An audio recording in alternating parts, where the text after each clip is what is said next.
বিগত কয়েক সপ্তাহ ধরেই চর্চায় রয়েছেন মূলত হুমায়ুন কবির এবং আপনাদের জানাই আগামীকালই নতুন দল ঘোষণা করতে চলেছেন তিনি। সংখ্যালঘুদের বঞ্চনা নিয়ে ফের মমতাকে তার আগে আক্রমণ শানিয়েছেন এবং মুখ্যমন্ত্রীকে আক্রমণ করেছেন ভরতপুরের বিধায়ক হুমায়ুন কবির। রাজ্যের ৩০ লক্ষ মানুষ ও পরিযায়ী শ্রমিক, মুখ্যমন্ত্রী খালি প্রতিশ্রুতি দেন। লক্ষ্মীর ভান্ডার নিয়েও মমতাকে নিশানা করতে শোনা যায় হুমায়ুন কবিরকে। আগামীকালই নতুন দল ঘোষণা করতে চলেছেন হুমায়ুন কবির, কিন্তু তার আগে ফের একবার একহাত নেন মুখ্যমন্ত্রী মমতা বন্দ্যোপাধ্যায়কে এবং তিনি স্পষ্টত বলছেন সংখ্যালঘু ভাই বোনেদের সঙ্গে যেভাবে প্রতারণা করে চলেছে মুখ্যমন্ত্রী মমতা বন্দ্যোপাধ্যায় তার উত্তর অবশ্যই সংখ্যালঘু ভাই বোনেরা তারা দেবেন।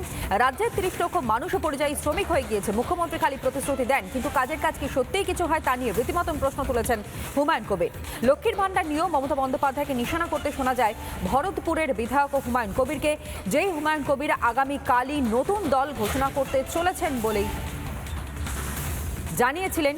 আমাদের প্রতিনিধি ইন্দ্রাশিস হুমায়ুন কবিরের সঙ্গে কথা বলেছিলেন, কি জানিয়েছেন তিনি শুনুন। রাত পহলেই নতুন দলের ঘোষণা করবেন হুমায়ুন কবির। তার আগে এই মুহূর্তে রিপাবলিক বাংলার মুখোমুখি হয়েছেন তিনি। হুমায়ুন দা, কালকেই তো তাহলে একবার নতুন দল ঘোষণা হচ্ছে। কাল ঠিক 12টায় এখানে শুরু হবে।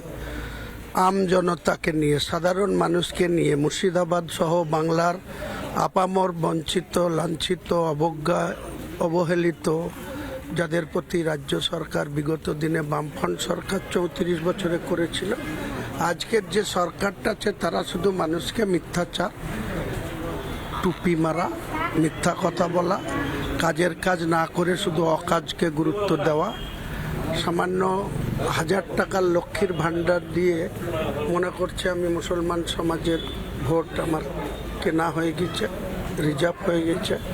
আর এক শ্রেণীর মুসলিম রয়েছে যারা আজও তৃণমূলের পা চেটে তাদের হয়ে চাটুকারি করছে, তাদেরকেও বার্তা দেওয়া, তাদেরকেও জবাব দেওয়া। বাংলার রাজনীতিতে আগামীকাল নতুন সমীকরণ তৈরি হবে। কি উন্নয়নমূলক কাজ হবে সংখ্যালঘু মুসলিম ভাইদের জন্য? সমস্ত রকম উন্নয়ন হবে, শুধু সংখ্যালঘুদের উন্নয়ন, অধিকার প্রতিষ্ঠিত হবে, পাশাপাশি মুসলিম যারা আছে, যারা schedule caste, schedule type, OBC, অন্যান্য সম্প্রদায়ের আছে, তারাওদেরকেও আমরা সঙ্গে নিয়ে আগামী দিনে বাংলার উন্নয়ন, এই যে মিথ্যাচার, এই যে তোলাবাজি সরকার, এই যে অস্বচ্ছ সরকার, যাদের মন্ত্রী 3 বছরের বেশি জেলে থাকে, যাদের এমএলএ এখনো 2 বছরের জেল খেটেছে, যাদের একজন এমএলএ এখনো জেল কাস্টডিতে আছে, কিসের জন্য জেলের ঘানি টেনেছে, এইসব মানুষের সামনে আনবো। আগামী দিনে বাংলার এত মাটি আছে, এত সুন্দর পরিবেশ আছে, এত উর্বর মাটি আছে, সেখানে 30 লাখ লোক বাংলার বাইরে গিয়ে গুজরাটে, দিল্লিতে, হরিয়ানা, কেরল এসব জায়গায় কাজ করতে চাই। আগামী দিনে তাদেরকে যাতে এইসব জায়গায় না যেতে হয়, এখানে কর্মসংস্থান আমরা আগামী দিনে, মমতা বন্দ্যোপাধ্যায় মিথ্যাচার করে, মিথ্যা প্রতিশ্রুতি দিয়ে ক্ষমতায় এসে 14 বছর কাটিয়ে দিল, শুধু খেলা মেলা, পুজো পার্বণ এইসব নিয়েই তো চলছে। এসবকে যাতে, এইসব কাজকে যাতে দূরে সরিয়ে রেখে প্রকৃতপক্ষে বাংলার উন্নয়ন হয়, বাংলার মানুষের ন্যায্য অধিকার তারা পায়, এটার জন্যই তো আমার লড়াই। জোট কিছু হচ্ছে ওয়াইসির সঙ্গে? ওসব নিয়ে কোনো কথা নেই।